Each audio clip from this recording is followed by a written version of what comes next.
Welcome to Hutchinson Economic Developments. My name is Miles Seppold. I'm the Economic Development Director for the city. This week we'll have project updates for you, and then in the second segment we're going to have a special treat. We're going to take you on a tour of the Jorgensson Hotel and show you what that looks like before it goes away.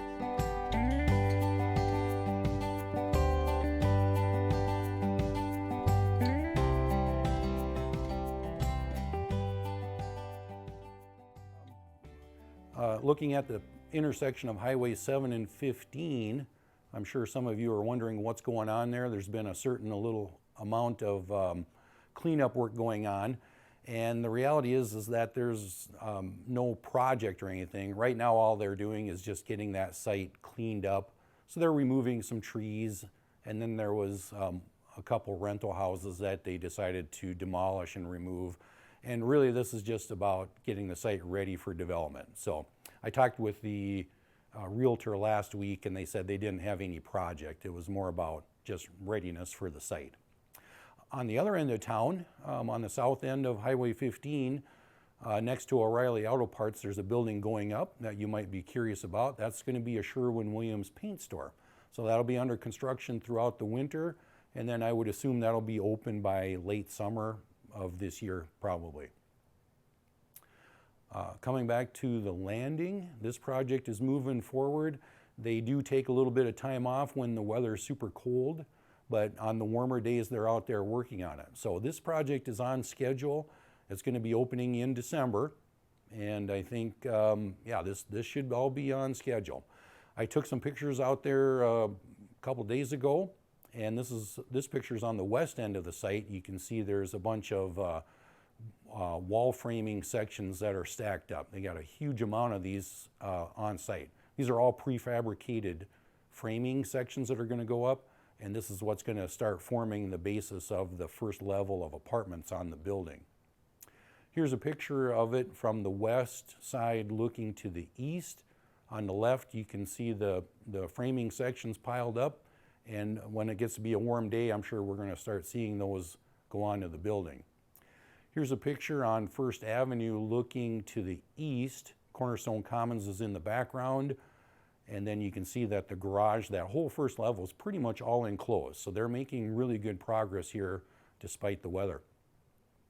Here's a view on the northeast corner of the building, and you can see on the left there's some trusses that they put up. Those are put up over the garage, and that's what forms the basis of the first level of apartments.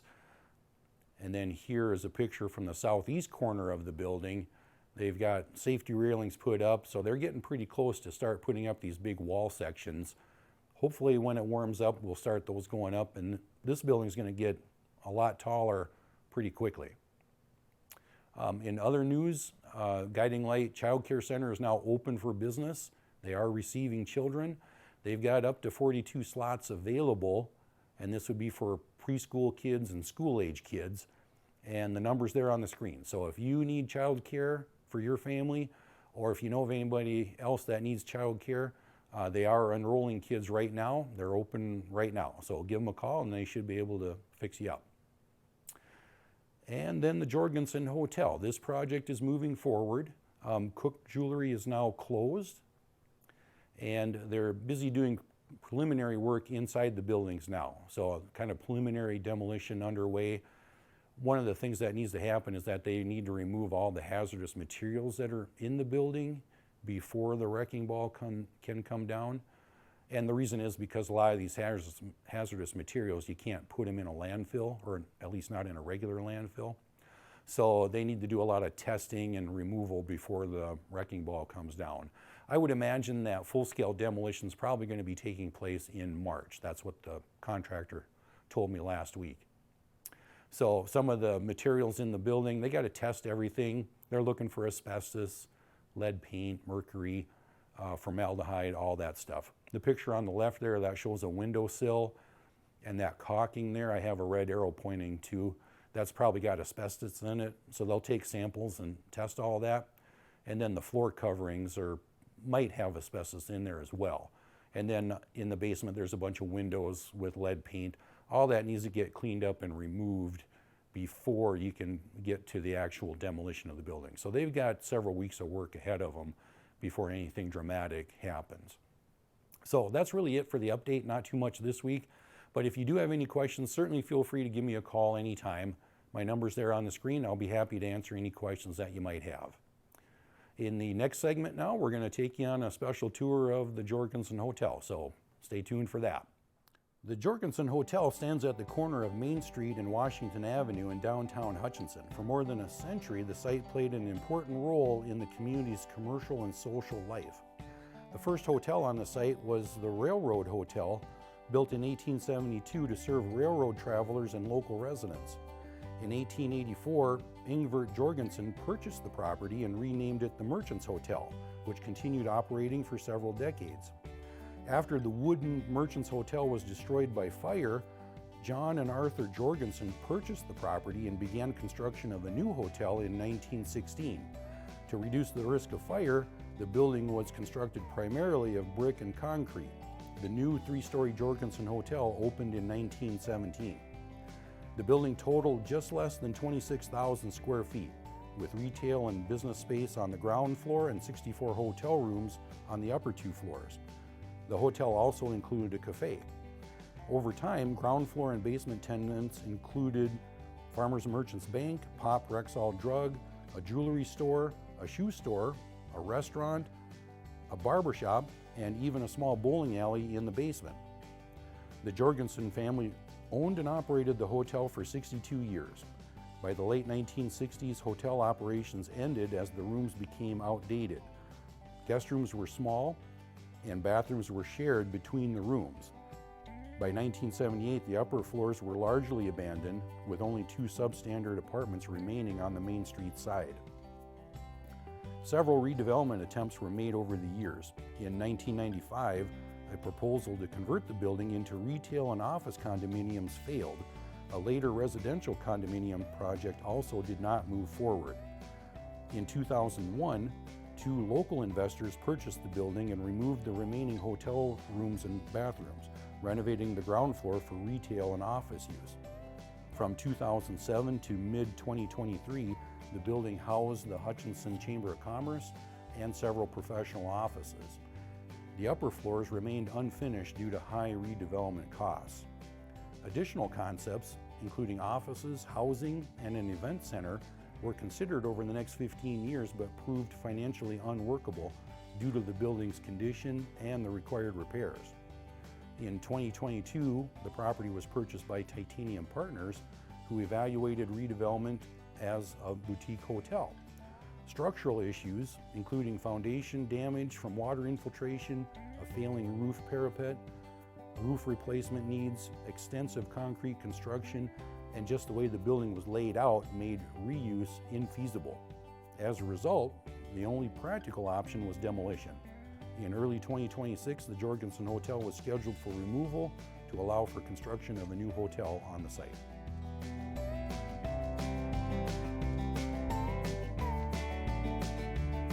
Welcome to Hutchinson Economic Developments. My name is Miles Seppold. I'm the Economic Development Director for the city, and this is Ken with Bauer & Company.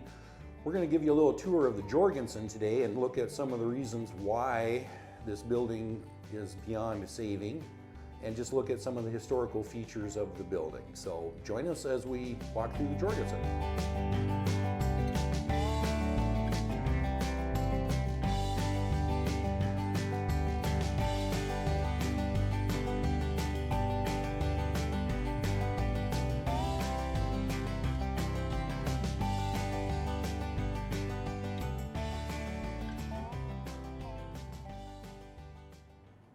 Here we are in the main lobby of the Jorgenson. As you can see, it's pretty fancy.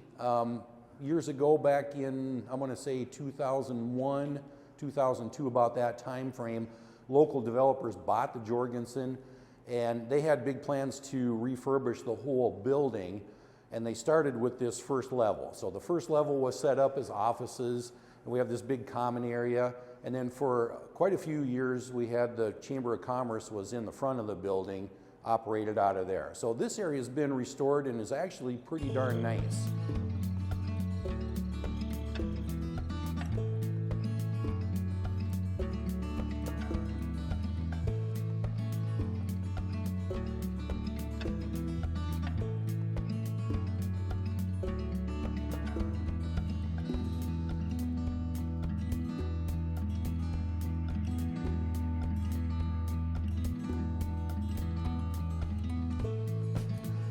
One of the things I understand is going to be saved from the building is these historical railings. This will go to historic Hutchinson, I believe? Yeah, historic Hutchinson wanted to keep those.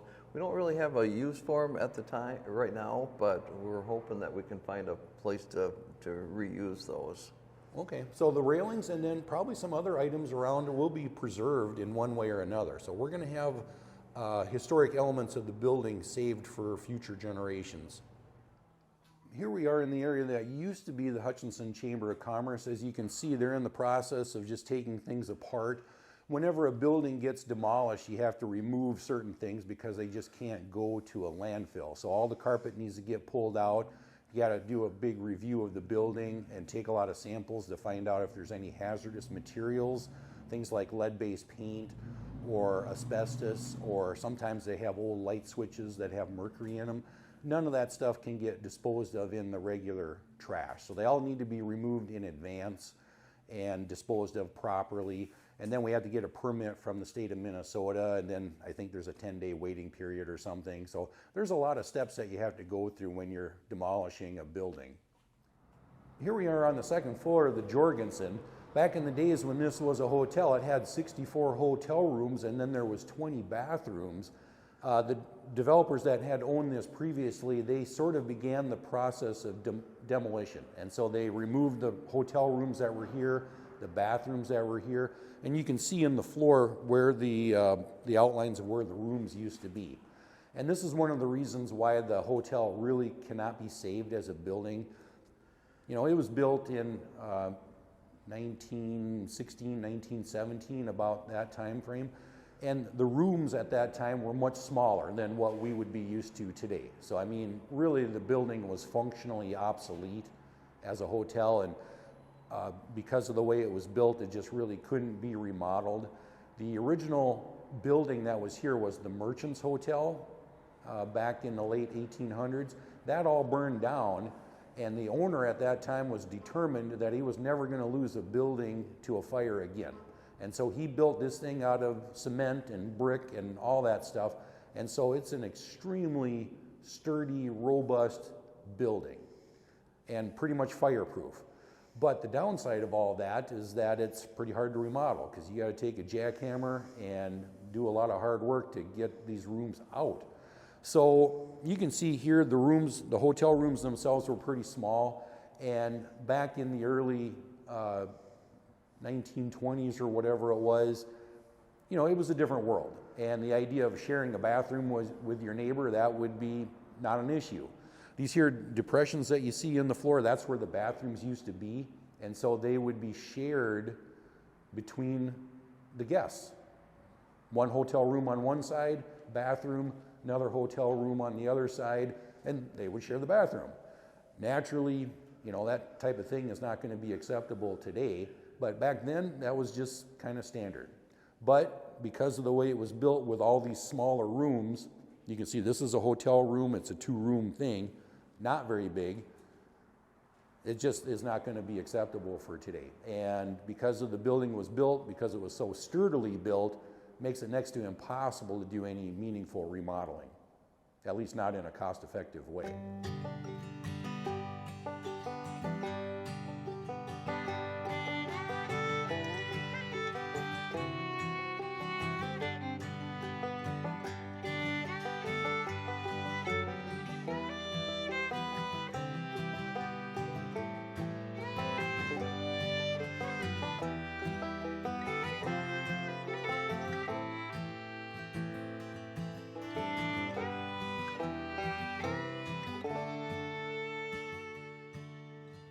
Here we are on the second floor, and right behind me here is an open air atrium. And the second and the third floors of the building have 2 rows of hotel rooms, and they're separated by this open air atrium. And the purpose of this thing was to be able to let natural light flow into the hotel rooms. It was a neat feature back in 1918, but it makes it really tough to remodel the building now, because both the second and the third floors, they're kind of in the shape of a big U if you were to look at the building from the top. And you have these long, narrow spaces that are difficult to remodel. There's columns down the middle, and then you have this atrium in the middle that you really can't do much with. So a previous remodeling effort had looked at the idea of just taking off the entire second and third floors of the building and then building on the existing first floor.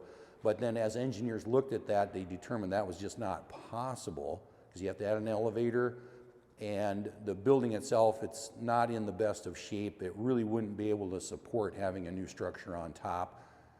It just wasn't going to be able to work from a structural standpoint. Okay. Here we are on the other wing of the building. You can see it really gets pretty darn narrow. Here's the open air atrium in the back. The developers, they did look at putting in an elevator, but there just wasn't any way to accomplish that. First of all, putting in an elevator, that's extremely expensive. That was going to be at least $280,000 and probably more dollars, so pretty darn expensive. And then just given how small the space is, you can only get a certain number of rooms in here, and so you're very limited on how much revenue you can generate. And so that really makes the project difficult to be able to do. If you don't have enough revenue to cover the expenses to do the remodel, you really don't have a project.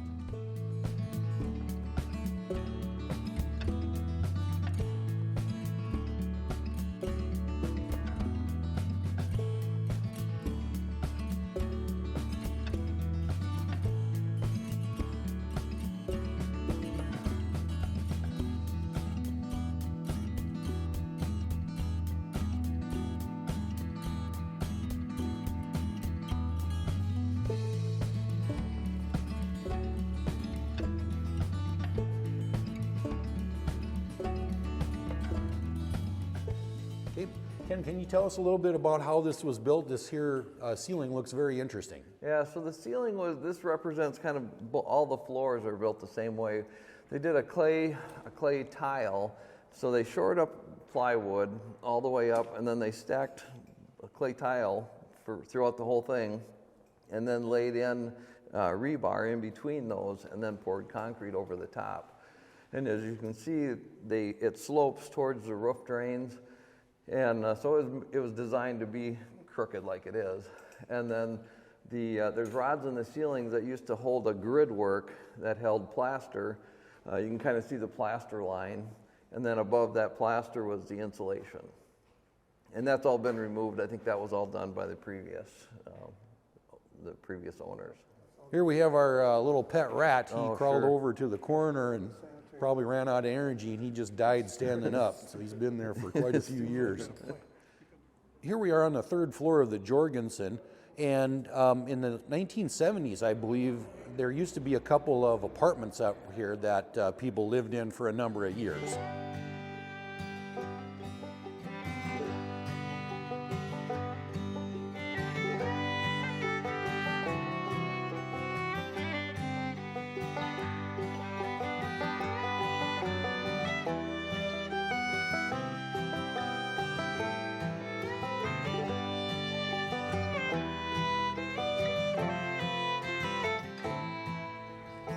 Okay, future plans now. I mean, because of the poor condition of the building, this is all just going to get taken down. And what's going to happen is there's going to be a new 40-room hotel that's going to be built on this same location.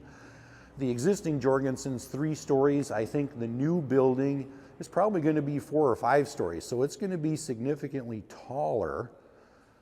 And the views that you're going to have from that building are going to be pretty amazing. Here behind me, you can see we're looking across just at the State Theater. Just imagine what that would be if there was another story or 2 up on top. So it's going to be a pretty exciting place. We're not totally sure yet, but there might be a plan to put another level on top where there would be an event space with a lot of glass, a lot of windows, and that would really feature some pretty spectacular views. So we're not totally sure yet. We'll just have to wait and see what the developer comes up with. But hopefully in just a very short couple, 2-3 years here, we're going to have something very exciting on this same location.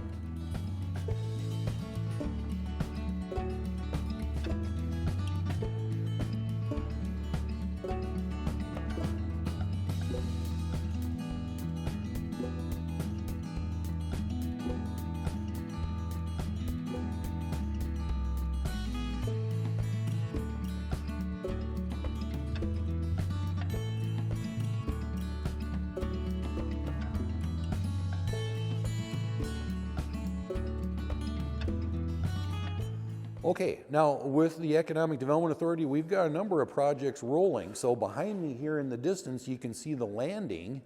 And right now there's about one floor there, that's the garages. There's still gonna be 1, 2, 3 floors of apartments up above that. So the neighborhood's gonna change quite a bit here over the next year or two. Okay, Ken, can you tell us a little bit about how they demoed this out back in the day? Yeah, so they had a little mini skid loader that was up here, and then they would knock, because these were all clay tile walls, so they knocked all those clay tile walls out. But in the process, they backed into the wall over on that end and pushed the brick out about 6 inches. So pushing the brick out about 6 inches here, there's a parapet on the top that actually tipped in, and that's continued to move over the years. That'd be really expensive to try to get straight again. Yep, and the parapet, that's just like a little 2-foot wall or 3-foot wall? Yeah, this one's a little taller one, actually. Okay. Yeah, when you look on the outside, you can see there's some taller ones in there, and it's starting to tip in a little bit. Okay. And it has moved over the years. Okay, and that's one of the little things that really make it necessary to demolish the building because the parapet's failing. And I think there's some basement issues as well. There's some basement, yeah.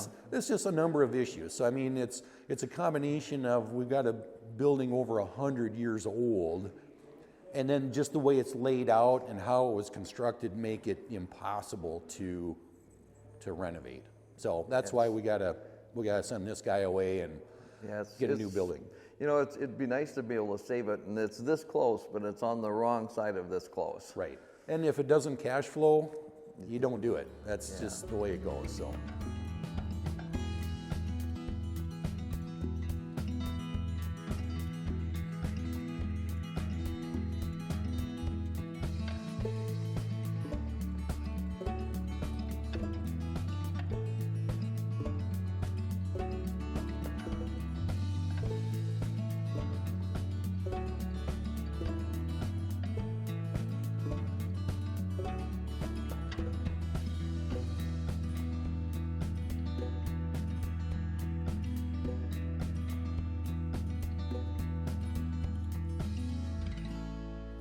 Here we are in the basement of the Jorgenson, and over the years there used to be a number of businesses in this area. So in this particular room, I think it used to be a barber shop once upon a time.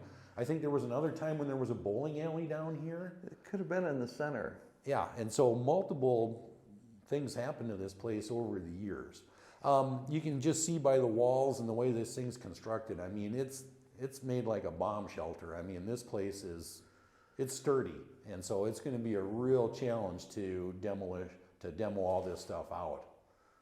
Here now we can see I'm standing on some old vinyl flooring. This is the type of thing that's going to need to be tested for asbestos. Back in, years and years ago, they used asbestos in everything as a fire retardant. So there's probably asbestos in this, or there might be. Here's some carpet that got pulled up. The glue that held it down, that might have asbestos in it. So there's just all kinds of things in here that need to be tested and removed before we can demolish the building. So it's going to be quite a job.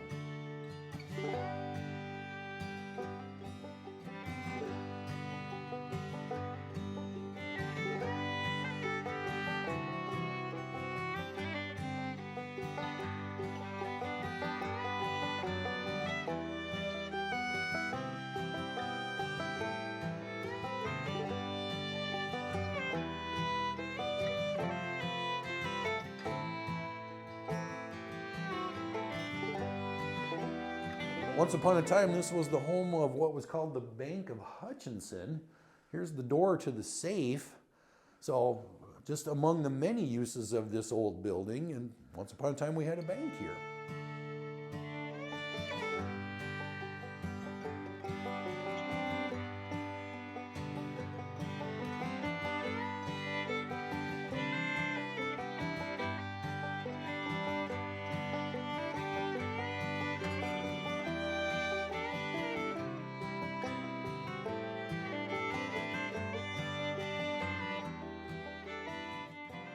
Here we are, we're in the basement of the Jorgenson. This is on the very west side of the building in the basement along the alley. And here you can see one of the problems with the building is that we're having water come into the building from the alley, and it's ruining the foundation here. So water intrusion, this will be an expensive problem to fix. Okay, here we have a bunch of the old ceiling that was taken out, and you can see all the paint there is peeling off of it. This is going to get tested. It's more than likely lead-based paint, so that's hazardous materials that needs to be get rid of. But just an example of the amount of work that's going to go into doing something on this site and taking care of this old building. Okay, here we are. This is on the main floor of the Jorgenson, and like I mentioned before, the main floor was remodeled for commercial uses. So we had professional offices back here. This is on the alley side, on the west side of the building. As you can see, it's in the process now of being disassembled. Carpet's going to go be disposed of, and eventually all this will be completely gone. But yeah, just professional offices in this area. Thanks for joining us on the tour of the Jorgensson Hotel. I hope you enjoyed it, and thanks for joining us for Hutchinson Economic Developments. We'll see you next time.